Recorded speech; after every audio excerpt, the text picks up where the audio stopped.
Liderazgo Comercial, episodio 1233. Hola, muy buenos días, tardes, noches, o sea, el momento que sea en que estés escuchando. Soy Santiago Torre y esto es Liderazgo Comercial. Bienvenidos y bienvenidas a un nuevo episodio de este programa que tienes de lunes a viernes. Y hoy es el miércoles 11 de octubre de 2023. Y el miércoles es el día de la charla. Y hoy os voy a poner los dientes largos. Y nunca mejor dicho. Hoy charlo con Eduardo Gambero. Eduardo Gambero es el CEO y el fundador de una cadena que se llama Solo de Croquetas, en el que solamente hacen croquetas, en el que vamos a hacer un viaje gastronómico por España con solo de croquetas. Otra vez que hablamos de especialización y cómo la especialización nos puede ayudar a hacernos únicos, a hacernos diferentes, a tener un mercado que quizá de otra forma no tendríamos. Eduardo nos cuenta en esta charla por qué decidió crear algo así, cuál es su experiencia previa y cómo les va y qué idea tiene de futuro. Una charla que merece mucho la pena para que puedas aplicar algunos conceptos a tu empresa. Hay que escucharla con los oídos muy abiertos y sobre todo con la mente muy abierta para ver qué puedes aplicar tú en tu empresa, que seguro que vas a escuchar aspectos muy interesantes. Pues sin mucho más, os dejo con la charla que mantuve con Eduardo Gambero. Hola Eduardo, ¿cómo estás? Hola, muy bien. Encantado de estar aquí. Hoy un auténtico placer saludarte porque a mí siempre me gusta, ¿no? Pues ver a personas como tú, personas que emprenden, personas que crean negocio, personas que hacen que la sociedad gire, ¿no? Y pero bueno, cuéntanos, ¿quién es Eduardo Gambero? ¿Qué hace?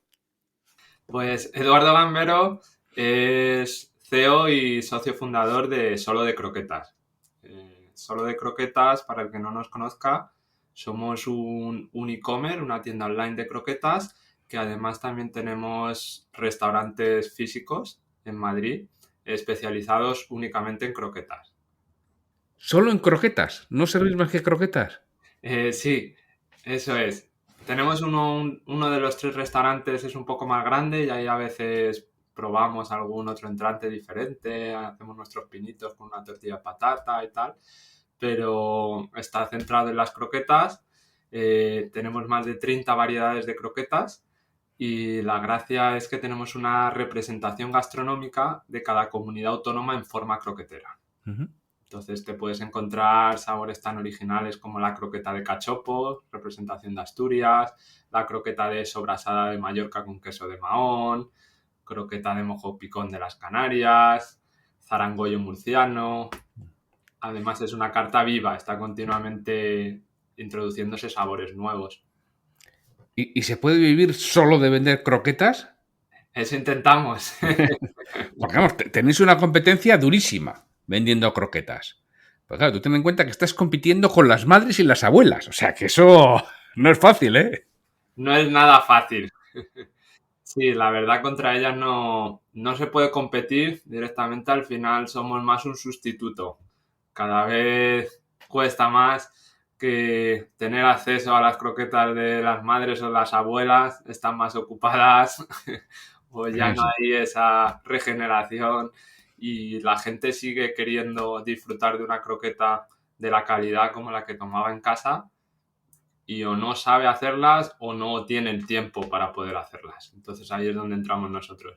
Ahí es donde entra. Sí, porque realmente es algo, todos, por lo menos yo, ¿no? Guardo el recuerdo de la croqueta de mi madre, que seguro que si ahora la probara y no me dijeran que es de ella, diría, esto que me dan, ¿no? Pero siempre guardas ese recuerdo, es decir, que la competencia que tenéis, por lo menos de recuerdo mental de las personas, es dura, es complicada.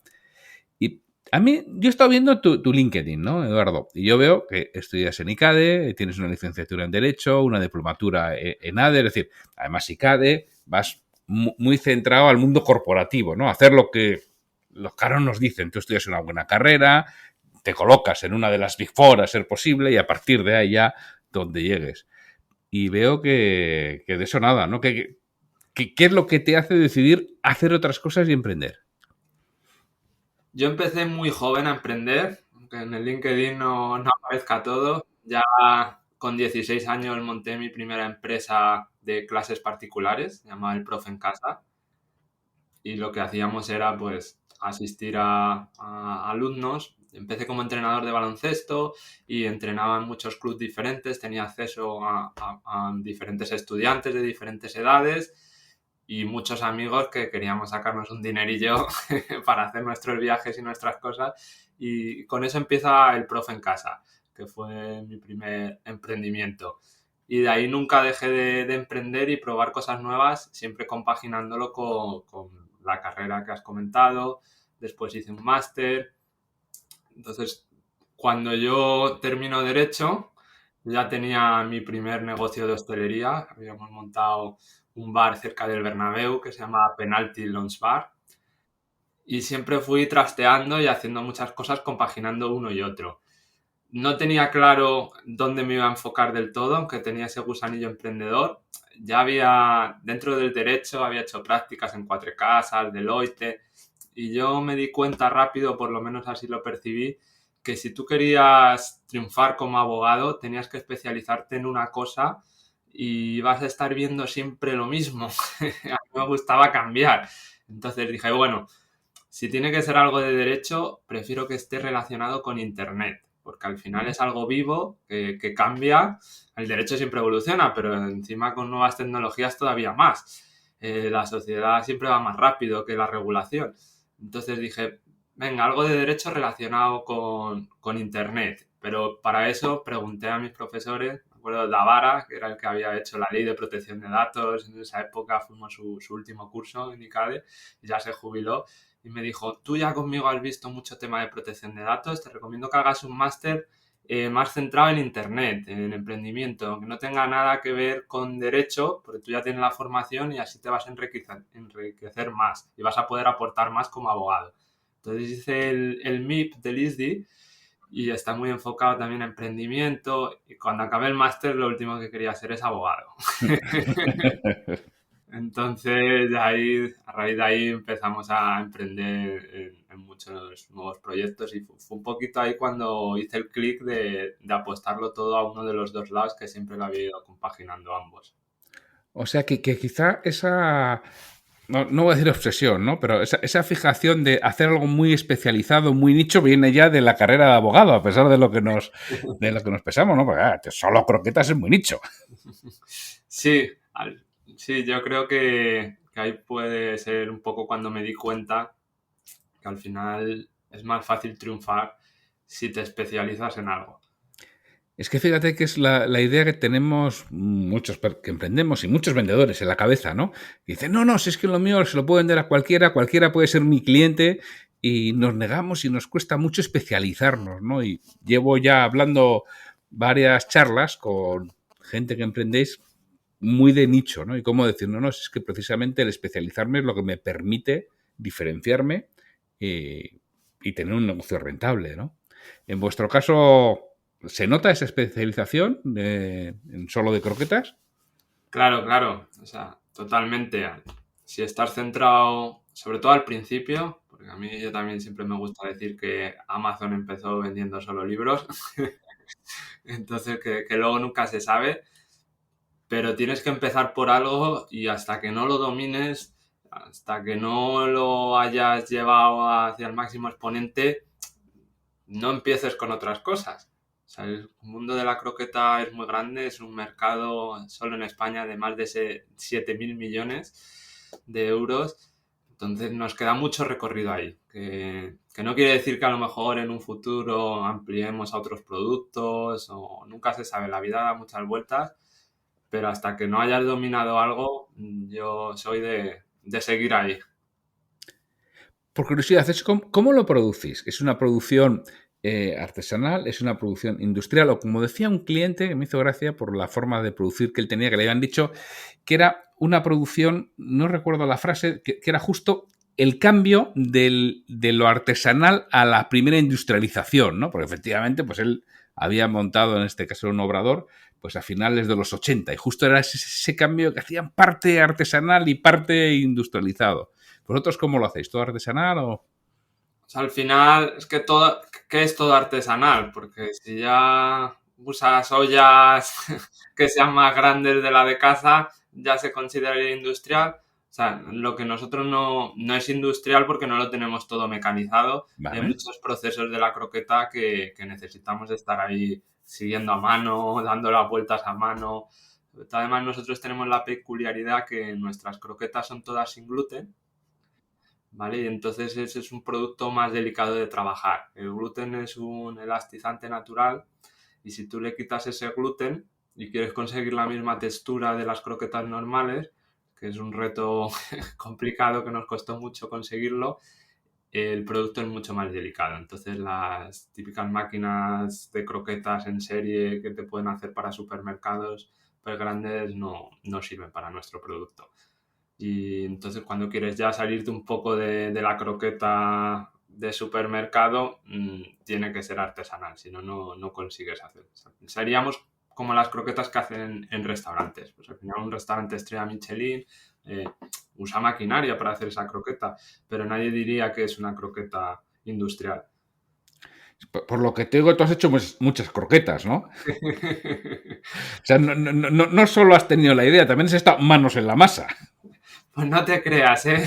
Ya he aprendido mucho, pero aquí no le voy a quitar el mérito a mi socio Javi, que él ha sido el artífice de todas las recetas. Yo estaría más en negocio, marketing, pasa que al final estás ahí en el día a día y es inevitable aprender y tener que echar una mano cuando hace falta. Claro, porque sobre todo en los inicios ahí hacen falta manos, pero vamos, que alguno que tenga tres, mejor que el que tenga solo dos, ¿no? Totalmente, totalmente. Al final ahí todo el mundo ayuda en todo lo que se pueda y más en los inicios, que es lo más duro. Pero ¿cuánto tiempo llevas con este proyecto? Nosotros llevamos ya 4 años. Se dice pronto, ¿eh? 4 años con un proyecto de este estilo. Sí, y con Que, una pandemia de por medio. con una pandemia de Sí. por medio. ¿Pero a vosotros la pandemia os benefició o os paralizó? Como veníamos de hostelería, no puedo decir nunca que nos beneficiara, porque al final fuimos uno de los sectores más castigados. Pero creo que supimos sacarle partido a la pandemia porque nos ayudó a acelerar mucho la pata del delivery, del e-commerce, que nosotros hacia donde íbamos y hacia donde queríamos crecer era siempre hacia allí, pero creíamos que primero había que empezar construyendo una marca en un restaurante. Por lo que tú decías de las croquetas, competir contra la abuela y la madre, los únicos que han conseguido competir un poco han sido restaurantes que hagan una croqueta de mucha calidad. Entonces, si queríamos construir una marca de croquetas de referencia, teníamos que venir de hostelería. Pero siempre teniendo en mente que hacia donde queríamos crecer es hacia el e-commerce, luego a lo mejor retail.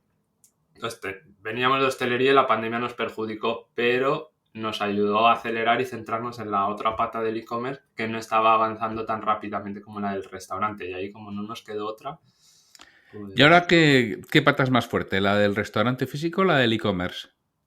pues ahora ya cada vez está más cerca el e-commerce de pillar a restaurantes físicos.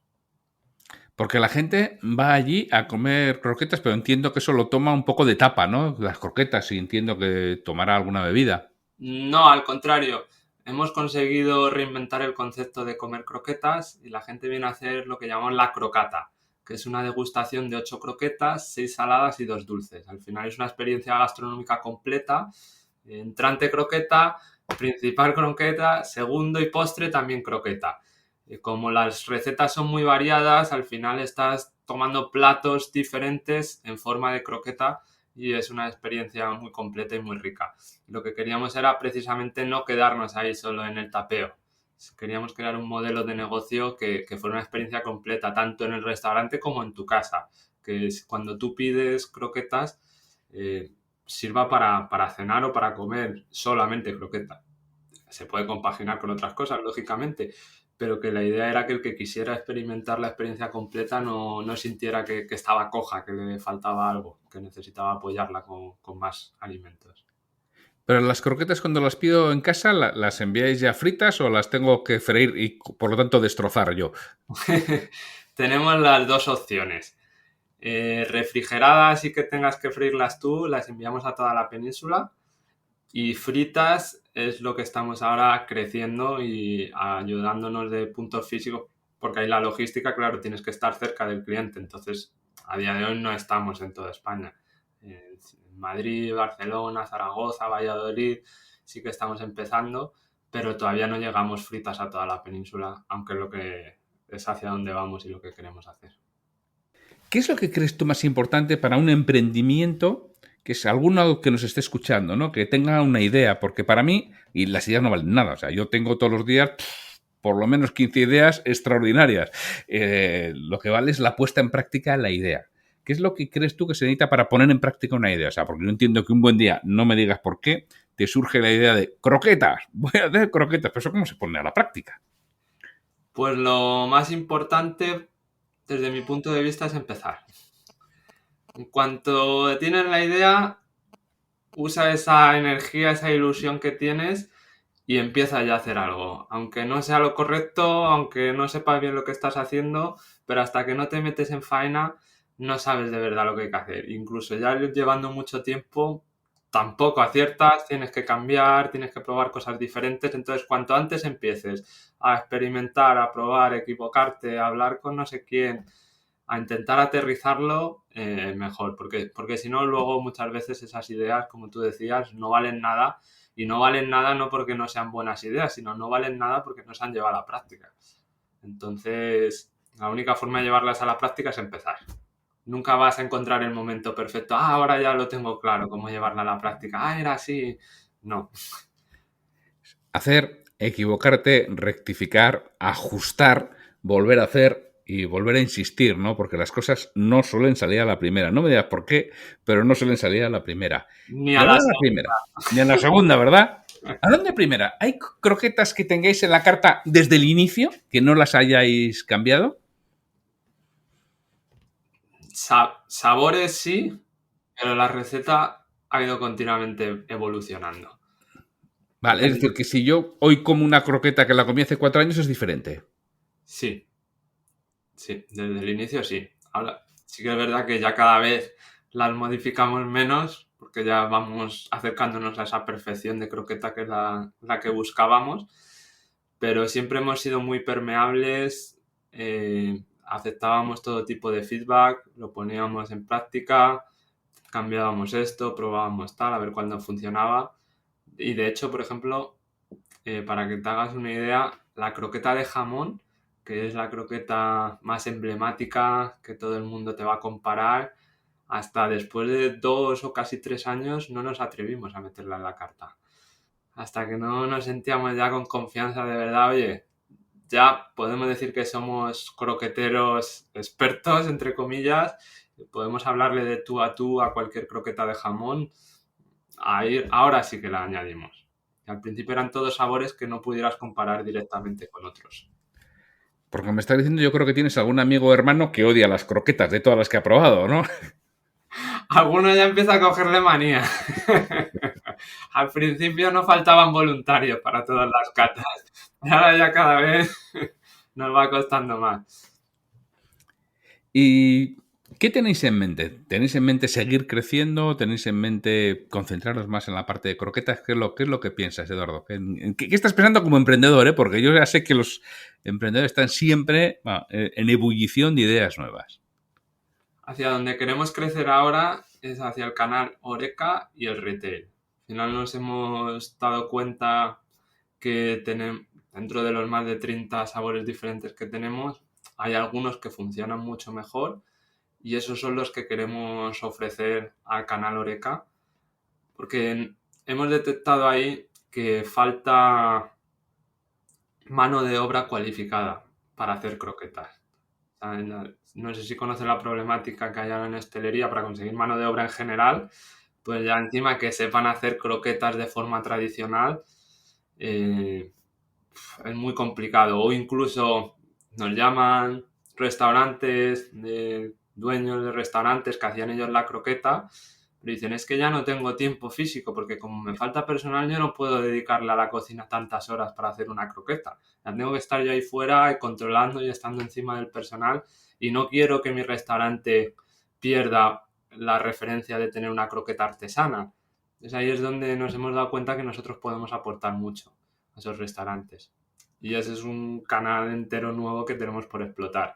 Y el otro canal que nos gustaría trabajar es el retail. Al final creemos que cuanta más gente pueda disfrutar de nuestras croquetas o más fácil se lo pongamos, mucho mejor. Y al final hay que ser omnicanal, tienes que estar ahí donde el cliente esté. No todo el mundo le gusta pedir por internet, o no sabe, o no quiere, o no está para recibir el producto, porque nuestro producto es algo delicado, no es un paquete de Amazon que se quede ahí en portería y ya luego lo recoges cuando llegas. Entonces, al final, cuanto más facilidad demos al cliente para que pueda disfrutar de nuestras croquetas, mejor. Y entonces hay que intentar estar en todos los máximos sitios posibles. Como reflexión, esto lo estoy haciendo como reflexión según tú vas contando. No se puede fagocitar, no puede comer el retail al canal de hostelería. Es decir, si yo puedo hacerme esas croquetas en casa, ¿para qué las voy a pedir en un restaurante, no? Las mismas. No, nosotros creemos que no, al revés, que te ayuda, porque hay momentos diferentes del consumidor. Yo las tengo en el congelador y las haré cuando venga alguien, pero a lo mejor hoy no me apetece cocinar y prefiero que me las traigan ya hechas.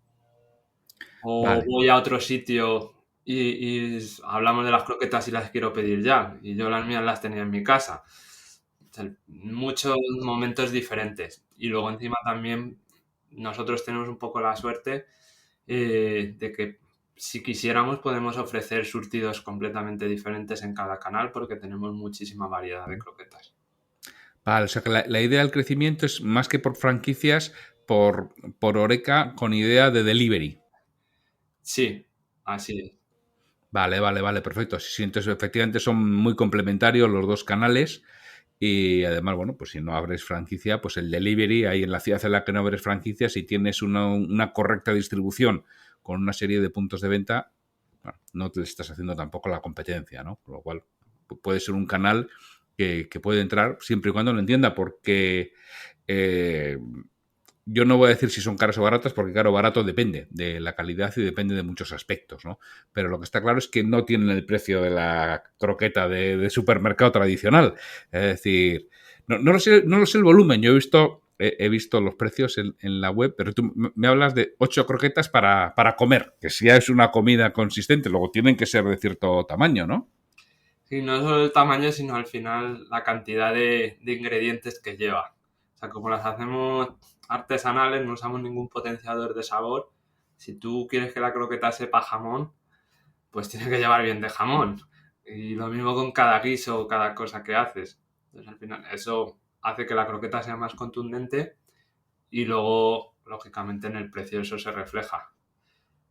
Pero yo siempre digo, ¿por qué habíamos menospreciado la croqueta y un producto tan nuestro queríamos pagar menos que un sushi si usas la misma materia prima que a veces pueden ser igual de caras o que una hamburguesa porque pagas 15 euros por comerte una hamburguesa es más que la calidad de la materia prima que hay en esa hamburguesa muchas veces va a ser inferior a la que tú le estás poniendo en una croqueta. Si quieres probar croquetas de, como puede ser de cualquier cosa, pues si eliges sabores que la materia prima valga más, la croqueta tiene que valer más. No puede seguir valiendo igual que la croqueta del supermercado, que te pone que es de jamón y solo huele a jamón. Tiene aroma de jamón. Has dicho que hay sabores que funcionan mejor que otros. Es decir, si yo ahora quiero un surtido de croquetas para probar en mi casa, ¿qué me recomendarías? ¿Cuáles son esos sabores que funcionan mejor? Vamos a Yo sacar aquí información sustancial.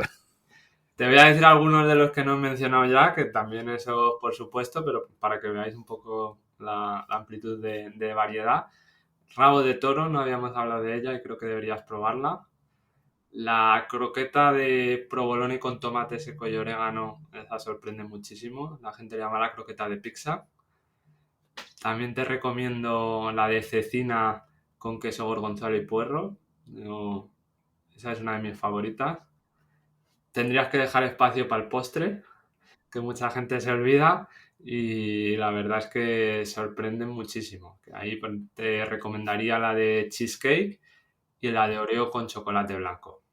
Hay gente que viene solo a por cajas de la croqueta de Oreo. O sea, ni saladas, quieren solo llevarse las croquetas dulces.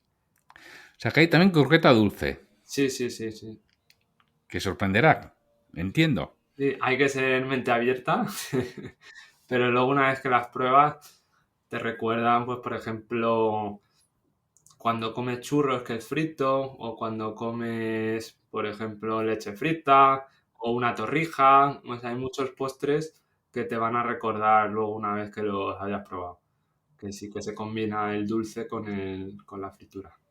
Son sabores que sorprenden. Yo tengo un cliente, comprador de pastelería, que claro, los dos productos que más éxito tiene es turrón de queso, que hace turrón de queso y diazábal, impresionante, como eso, esa mezcla entre dulce y salado, o sea, es algo impresionante. Y luego hace unas trufas, y hace lo mismo, hace unas trufas de queso y diazábal que absolutamente sorprenden, porque claro, tú una trufa estás pensando siempre en algo dulce. Y cuando muerdes y te das cuenta que sabe a queso, es algo, es una mezcla también muy curiosa. Además, yo ahí he sido consciente y he sido partícipe de muchas pruebas y catas. ¿Eh? O sea, sé lo que cuesta sacar algo diferente, diferenciador, que muchas veces desde fuera no se sabe, pero cuesta mucho, ¿no? Sobre todo cuando quieres romper algo, alguna idea, pues como esta, ¿no? Una croqueta de cheesecake o de Oreo, ¿no? Y dices, anda, y esto sé que tiene un esfuerzo de desarrollo por detrás muy, muy, muy importante y hay alguien que domina muy bien la cocina y los sabores y las texturas y la forma de hacer por detrás. Es un gran reto siempre. Yo digo que contamos con un poco de ventaja porque tenemos una comunidad de fieles croqueteros, que le llaman los cruqueteros, que nos apoyan mucho, tanto dando feedback, aportando ideas y luego también en el sentido de que si nosotros sacamos un sabor mensual, nuevo, cada semana, edición, o sea, pequeña escala, hasta que se agoten existencias. Entonces, la gente sabe que eso es una prueba, la está comprando, pero nos dan un feedback real y a lo mejor no se enfadan si ese sabor no ha sido tan bueno, no está a la altura como los otros. Saben un poco también a lo que van. Entonces, eso nos permite a nosotros recabar un montón de información y ir mejorando en los sabores. Que si tienes que esperar a que el producto esté perfecto antes de lanzarlo, no podríamos ir a la velocidad en la que estamos creando nuevos sabores. Entonces preferimos no salir con el sabor perfecto, los sabores que son de pruebas, ir testeando el mercado. Siempre digo así medio en broma que somos un poco como el Zara de las croquetas. Detectamos una tendencia gastronómica, la convertimos en croqueta y la testeamos rápidamente, tanto en el e-commerce como en nuestros locales físicos, que podemos ver la cara al cliente, hablar con él, qué te parece. O sea, si no tienes miedo a que la gente te pruebe sin haber alcanzado la perfección, puedes crear un producto mucho más rápido. Sería un poco como lo que se hace con el software de los programas, que sacas la versión beta, la gente sabe que está probando algo beta, que se te puede romper un poco, que no funciona, o a veces se te bloquea no sé qué, pero la gente quiere probarlo beta. Yo quiero ser el primero en probar esto. Si consigues enfocarlo así, no es tan complicado dentro de que siempre es muy complicado innovar. No, me gusta mucho porque indudablemente, o sea, hacer croquetas es un negocio tradicional, ¿no? Pero lo enfocáis desde el punto de vista de los negocios más modernos o más actuales. Que, oye, saco mi primera versión, mi producto mínimo viable y lo pruebo y lo testo. ¿Tenéis una comunidad de gente que se presta a ello o realmente son los clientes directos o dos? Es decir, ¿tenéis una modalidad de suscripción en que les mandas? Sí, son nuestros suscriptores a la newsletter. ¿Vale? Vale. Tenemos más de 12.000 suscriptores a la newsletter. A ellos les avisamos con antelación y luego ya el resto de la comunidad normal a través de todos los canales, redes sociales y demás. Pero ellos son los pioneros en estar enterados de cada cosa. Y hay sabores que lo sacamos y lo han consumido todo estos cruqueteros y no llegamos a lanzarlo fuera porque ya se ha agotado. Entonces ahí sí que tenemos mucha suerte de que hemos conseguido enganchar con el público y tener unos seguidores fieles que nos animan, nos proponen nuevos sabores, nuevas ideas. ¿Y por qué no haces una croqueta de tal? Y yo esta la cambiaría y esto baja tal. Y como les escuchamos y les hacemos caso, yo creo que les gusta y hace que participen todavía más. Eduardo, pues muchísimas gracias por haber venido aquí a contarnos, ya que extraigamos, porque lo que nos ha contado hoy Eduardo, si lo escucháis con atención, hay unas lecciones impresionantes de empresa, de cómo se hacen las cosas, cómo sale, cómo puedes coger tu mercado tradicional y tener ideas innovadoras, cómo puedes testarlo con la comunidad, cómo puedes crear auténticos seguidores de lo que realizas. Y te lo tengo que agradecer, Eduardo, esta reflexión que nos haces tener. Y probaré las croquetas. En mi caso las tendré que pedir refrigeradas, pero las probaré, porque yo soy muy croquetero. Entonces, aunque te lo digo, lo tienes difícil, comparado con mi madre. Ya te lo anticipo. Nada, no queremos competir con las madres. Somos el sustitutivo cuando ellas no están. Perfecto, pues nada, pondré el enlace a Solo de Croquetas, si alguien lo quiere ver, en las notas del programa. También el enlace a tu LinkedIn, pues si alguien quiere contactar contigo para contar cualquier cosa. Y muchísimas gracias, Eduardo. Nada, a ti por invitarme, ha sido un placer. Muchísimas gracias.